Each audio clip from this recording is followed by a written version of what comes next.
Hey guys, so today I'm continuing my exploration of the Azathoth expansion for Cthulhu Wars. And today, very specifically in this video, I'm going to be talking about the independent spellbooks, how they work, should you take them, what do they do for you, etc.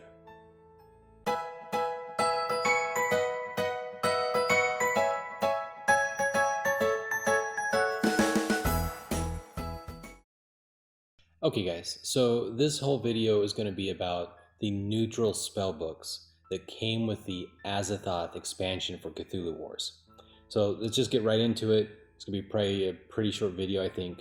I'm going to try to talk about who should take which spellbooks and which spellbooks you should take when you, or which spellbooks you should give up. Now, you don't give up a spellbook, a faction spellbook, when you take a neutral spellbook. But what you give up is the ability to take all 6 of your faction spellbooks. So that's something to keep in mind. Most of the factions require some of their spellbooks, I think, in order to function properly. I don't think you're going to do well if you give up too many of your spellbooks, but there are some exceptions, and that's what we're going to get into. Okay, so first of all, how do these work? Whenever you earn a faction spellbook, not a independent Great Old Ones spellbook, it's got to be a faction spellbook, right? It's got to be, you know, your card, your faction card,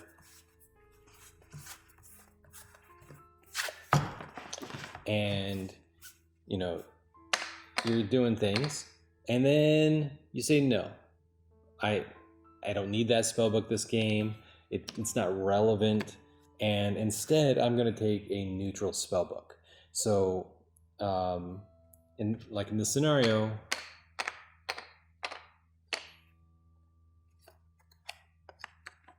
this is something kind of like what it would look like.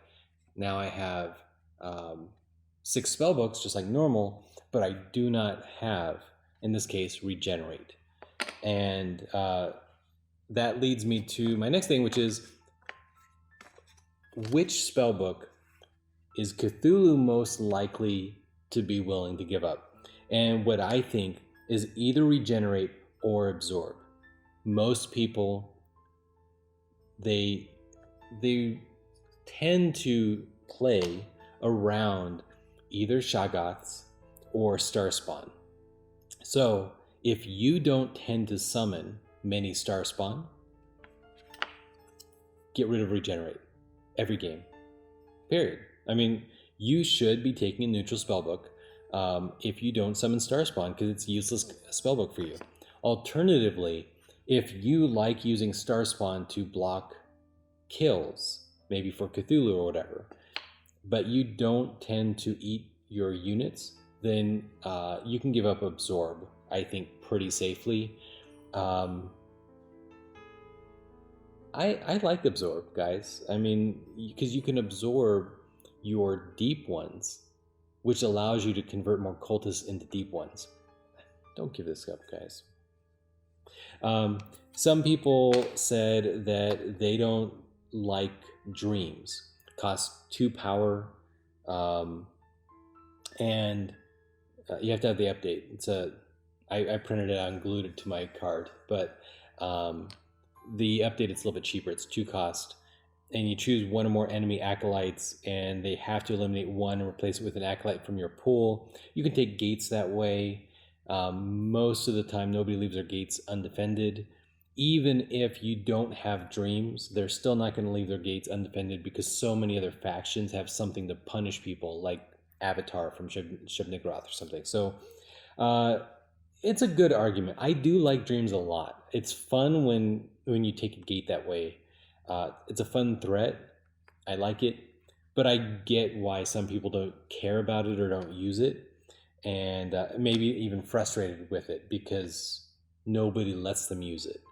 So yeah, regenerate. Personally, that's what I would give up if I were playing Cthulhu and I was going to take a neutral spellbook. Okay. So I don't know, guys. Yeah, let's which spellbooks would I take if I were to give up regenerate? Shriveling, guys. Man. Shriveling, it's a pre-battle effect. Select an enemy monster or cultist in the battle. That unit is eliminated and the owner receives power equal to the unit's cost. So here's the thing. If you're devouring people with Cthulhu and shriveling them, you're going to win a lot of battles. I know you're giving them some of their power back, but they don't want that power most of the time, really. Plus, you have control. So, shriveling.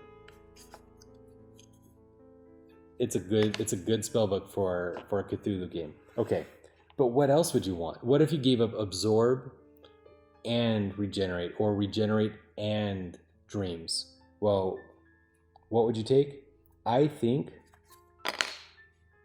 undimensioned. So it costs 2. Rearrange your units among their areas as you see fit. You may completely empty an area, but you may not move to any new areas. So Cthulhu brings his entire army to attack on land, right? That's his ability. He can submerge and he can reappear on land with everything, wipe them all out. He's using shriveling, he's using devouring, but now he's stuck. And he's going to have to spend a bunch of power to move his surviving units off. Not with undimensioned. Undimensioned, you're just going to pull them all back, and then you're going to submerge and kill again. Shriveling and undimensioned changes Cthulhu. So I think it's amazing. It's all right, guys. All right. Amazing. All right.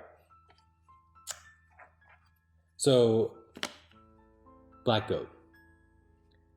I would give up Frenzy, personally, if I wanted a neutral spellbook. And I don't even know if I need a neutral spellbook with them. Black Goat's a powerful faction. And they don't need a lot of assistance to be powerful or to do well. But I have never really had a good effect from Frenzy, right? With Frenzy, your cultists have a combat value of 1.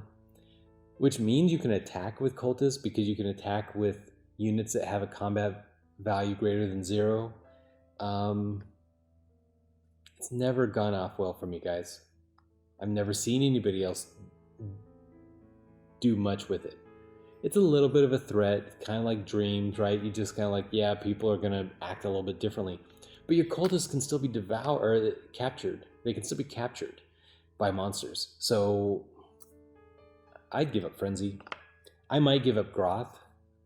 The problem with Groth is it's powered by the number of areas that have your fungi from Yugoth. And so you have to spread your fungi out to be in as many areas as possible. It costs 2. It's a little expensive. It's pretty cool when you do a full one. Right, you have four fungi out, and you tell people get rid of 4 cultists. I mean, it's cool, but you spend 2 power to get rid of 4 cultists. I'd rather spend that power on Avatar, personally.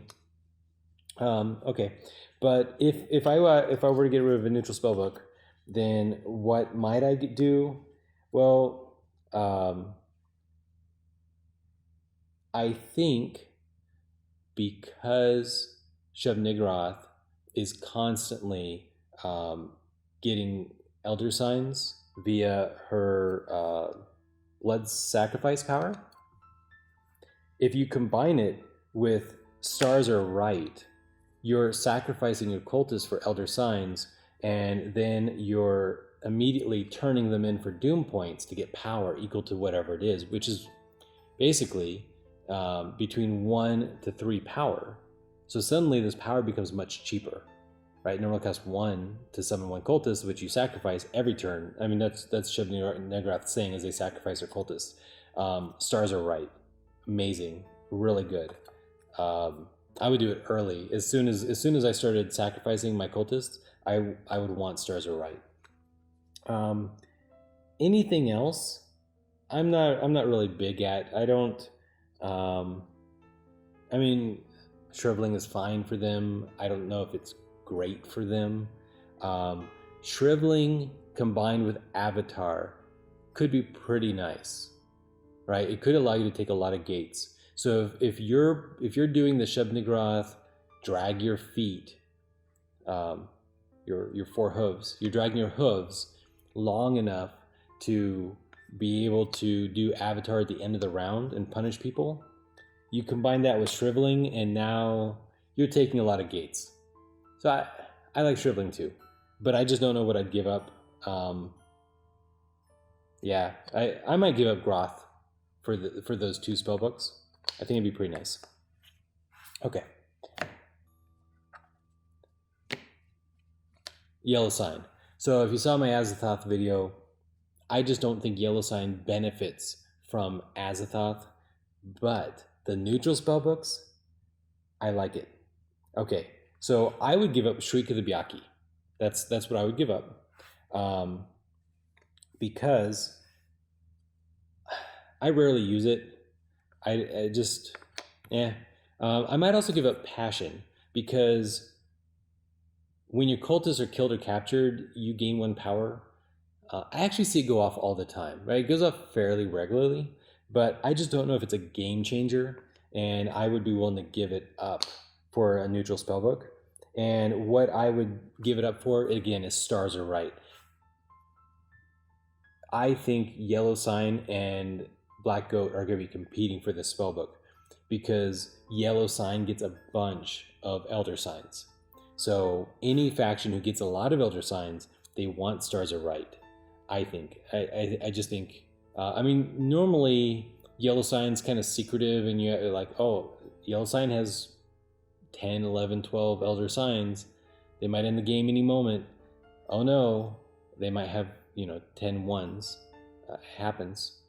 So turning them all in for power, I don't know that you always should do it, but you probably should always do it, because power is better than subterfuge. Subterfuge is good when you're not, but then again, you don't want people to attack you because they see you being so powerful. I don't know. That's my thing. I would take Stars Are Right. I don't think any of the other ones are really amazing. Maybe undimensioned if your units were getting sort of spread out somehow. And I don't use Shriek of the Byaki very much, so that's what I would get rid of. But maybe Passion too. All right, so the Crawling Chaos, Nyarlathotep's faction, they're tough because I think all of their spellbooks are pretty good. I personally, when I play, I use all their spellbooks, and the one I use the most is Invisibility. I think most of the players I see who don't play Crawling Chaos very well, they don't use their Flying Polyps well enough. They don't use Invisibility like they should, so they probably give up Invisibility. And I would say if you're not using the spellbook, you should give it up for a neutral spellbook. But in this case, learn to use Invisibility, because it's amazing, it's awesome, it's super cool. It's one of the most powerful abilities of Nyarlathotep's faction, so learn to use it, don't just give it up. That's my opinion, obviously. But Abduct. Abduct is the one spellbook, if you really wanted a neutral spellbook, I would give up Abduct.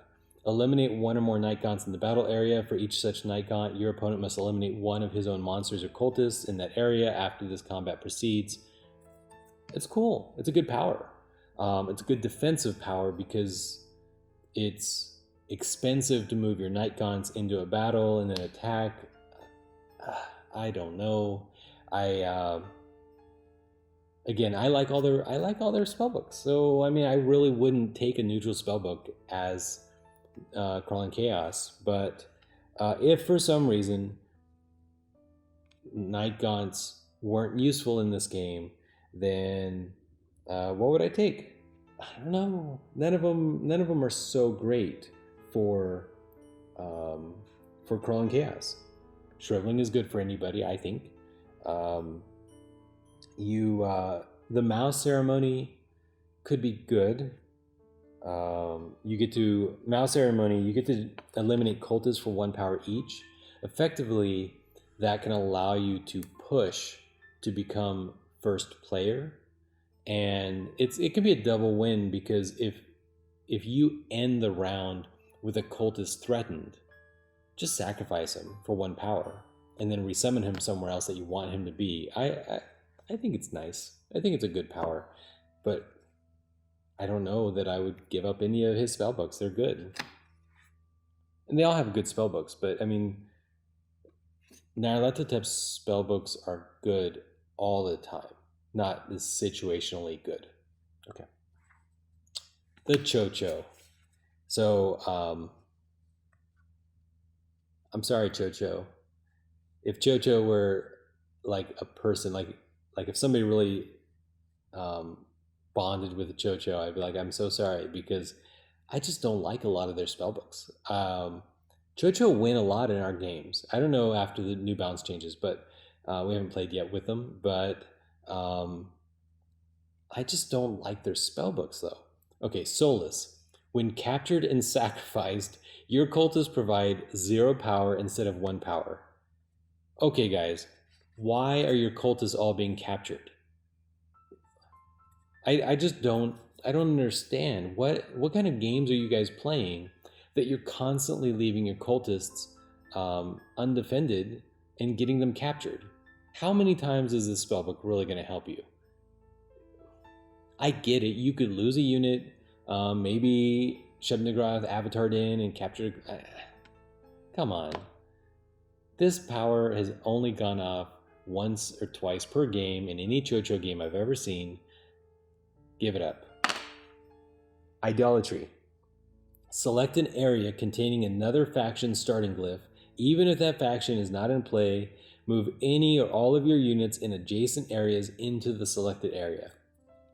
This is their travel power, guys. I see people use it once or twice a game. Again, maybe now they have to use it more because they kind of have to like wander around a little bit more. But man, this is a lame travel power. Especially if you're playing in a 5 or 6 person game, like those symbols, those faction symbols are so far apart. You got to keep in mind, if your units are in North America and you're like, okay, I'm going to use idolatry to invade the South Sea and invade Cthulhu because he's got a faction started symbol there. No, you're not. Because you're going to have to spend all the power to move your units from North America into South America and move from South America for 1 cost into South Sea. But you would just say, well, that's fine. You're just going to move, Ubosatha.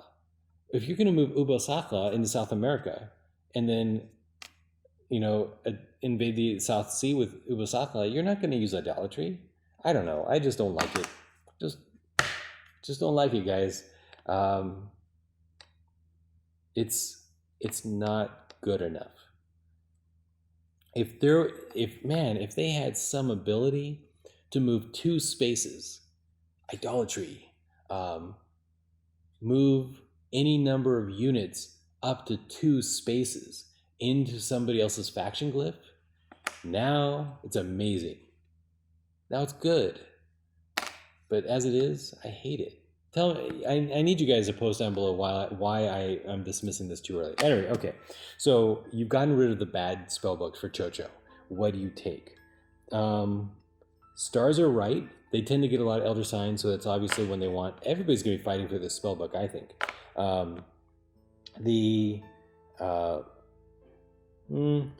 Mao Ceremony, they're already sacrificing a lot of cultists. It could be good because the nice thing, right? You sacrifice cultists to drag your feet so that you can spend just more time slowly wasting other people's time, and that could be good so that Ubosatha can kind of rampage around without competition towards the end of the round.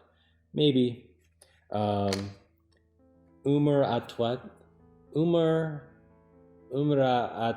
Tawil. Now, gates cost you 1 less power to create. I don't see Chocho creating a lot of new gates in my games. but with the new changes, maybe. Shriveling is always good. Undimensioned, they don't have any travel powers. So if they were going to use idolatry for whatever reason, then you get rid of Solus, and then you get undimensioned. Now you move 1 unit into South America, and then you use undimensioned to move another 4 proto-shoggoths over, and you stomp. That still, I don't know, maybe. I mean, if you're going to go combat with Chocho, I think undimensioned is how you do it. Okay. That's it. I mean, that's it for Chocho. They need some spellbook help. I don't know that any of these spellbooks were like amazing for them, but it's better than Solus. Better than Solus. That's all that matters. Okay. Opener of the Way, Yog-Sothoth. This is almost unfair. It's almost unfair because it's amazing for them. All right, so first of all, Dread Curse of Azathoth. It can be great, right? You roll 1 battle die per abomination and spawn of Yog-Sothoth in play. And then you apply the results as kills and pains to enemy factions in the area. You choose which faction receives which results, but they choose which of their units receive each result. So Dread Curse of Azathoth, it's a little weak. It's a little weak. It can be amazing. Can be amazing. But I've only seen it be used maybe 3 or 4 times per game. That's definitely more than some of the other powers I don't like. I like this token. But what I would consider is I would consider taking recriminations. So for 1 cost, remove any spellbook, including this one, from your faction card and replace it with another available spellbook. So step 1, I take recriminations, okay? Then, when I use Dragon Descending, and I use Dragon Ascending, now I've got 2 dead spellbooks for the rest of the game. I use recriminations, and I replace one of them with, I don't know, maybe Shriveling. I kind of think Shriveling. Then I replace the other with, could be Undimensioned. They don't have a good travel power once they've popped in, right? So they kind of get, I see them getting stuck. I see that stuck a lot. And the cool thing is with Undimensioned, you summon a unit out of somebody else's gate, and now you use Undimensioned to move your whole army over there. So that's pretty cool. All right. So now you've got Undimensioned, you've got Shriveling, you've got Recriminations, and you've got the other 3, right? I could just... Oh, I have it in the box. It's fine. So now you've got your 6 spellbooks, okay? Then you just get rid of Recriminations by replacing it with something else. And you could do a lot of different things, right? You could do Mouse Ceremony, just because having that option to go first by sacrificing cultists is pretty nice. And you can do, you probably don't have many Elder Signs as Yog-Sothoth, so don't get Stars Are Right. I don't know, I guess really Mouse Ceremony. You could take Umar Atuel, but it's not, like, it'll be too late in the game, and you're probably not going to create a bunch of new gates. That's ultimately, like, that's the problem with Umar at Tawel. You want this in the beginning of the game, and that's not when you want to take this gate. You have other spellbooks to take, so whatever. All right, so that is each faction with the neutral spellbooks, how you should use them. What did I miss, guys? Post down below. Let me know how I got rid of the wrong spell books, or I'm not thinking of a combo that you should do. So post down below. Thank you guys. Till next time.